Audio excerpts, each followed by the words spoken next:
महाराष्ट्रभर एक चांगलं वातावरण महाराष्ट्र नवनिर्माण सेनेचं तयार होतं। त्याचा निवडणुकीला नक्कीच फायदा होईल। लोकांना पर्याय हवा आहे। लोक आज एक आशेदी माननीय राजसाहेब असतील, अमित साहेब आहेत, त्यांच्याकडे पाहतील। महाराष्ट्र नवनिर्माण विद्यार्थी सेनेचे अध्यक्ष अमित ठाकरे गणेशोत्सवानिमित्त 13 आणि 14 सप्टेंबर रोजी पुण्यात होते आणि त्यांनी पुण्यातील विविध गणेशोत्सव मंडळांना भेटी दिल्या। नेमकं या दौऱ्याचं नियोजन कसं होतं या सगळ्या संदर्भात बोलण्यासाठी माझ्यासोबत मनसेचे पुणे शहर अध्यक्ष साईनाथ बाबर आहेत। साई भाऊ, अमित साहेब पुण्यात आले काल आणि आज पुण्यात होते, कसं नियोजन होतं, काय काय मंडळांना भेटी दिल्या आणि काय सांगा? माननीय अमित साहेब ठाकरे हे काल पुणे शहरातील सर्व मानाचे गणपती, त्यामध्ये दगडूशेठ असेल, कसबा असेल, त्यामध्ये भाऊरंगारे असेल, अशा प्रमुख सर्व मंडळांना भेटी दिल्या। त्याचबरोबर पुणे शहरातल्या महाराष्ट्र नवनिर्माण सेनेच्या ज्या पदाधिकाऱ्यांची मंडळ आहेत त्यांच्यासुद्धा मंडळांना भेटी देऊन आरती केली।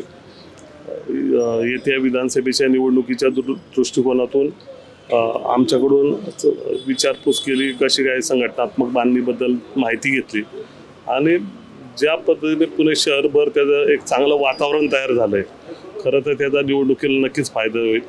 त्याचबरोबर आजचा दिवस ते सकाळी माझ्या घरीसुद्धा आले होते, घरची आरती त्यांनी केली।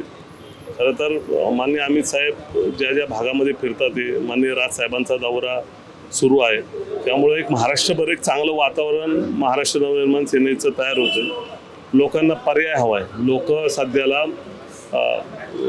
काँग्रेस, राष्ट्रवादी असेल किंवा शिवसेना, भाजप असेल यांना वैतागलेली, पण यांना कुठलाही पर्याय नसल्यामुळे लोक आज एक आशेदी माननीय राजसाहेब असतील, अमित साहेब आहेत, त्यांच्याकडे पाहतील आणि ज्या ज्या मंडळांमध्ये आम्ही जात होतो तिथं लोक येऊन भेटत होते, त्यांचे प्रश्न सांगत होते।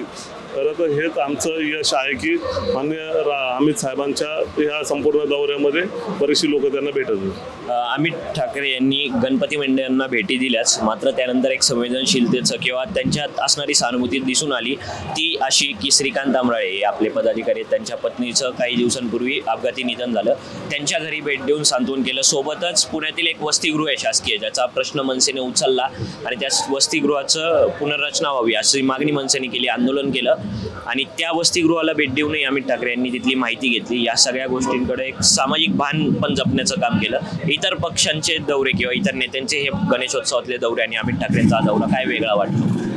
माननीय अमित साहेब हे कायम एक भावनिक आणि लोकांचे प्रश्न घेऊन येणाऱ्यांना पहिलं प्राधान्य देतात। खरं तर मागच्या काळामध्ये महाराष्ट्र नवनिर्माण विद्यार्थी सेनेने जे वसतिगृहाचा प्रश्न उचलला होता, त्यामध्ये 2 मुलं त्या डेंगूने गेली होती आणि तिथली परिस्थिती एवढी भयानक होती आणि ती भयानक परिस्थिती पाहण्यासाठी माननीय अमित साहेब त्या ठिकाणी गेले होते। त्यांनी महानगरपालिकेला मागणीसुद्धा केलेली की नवीन वसतिगृह बांधा, चांगलं वसतिगृह बांधा। त्याचबरोबर आमचे सहकारी पप्पू आमराळे, त्यांच्या अपघाती त्यांच्या मिसेसचं निधन झालं होतं, त्यांच्या घरी सुद्धा जाऊन त्यांची भेट घेतली। खरं तर असं होऊ नये, पण ती घटना अशी घडली होती, अचानक एकदम दारू पिऊन येऊन ते त्यांना धडकला आणि त्यामध्ये ते गेले होते।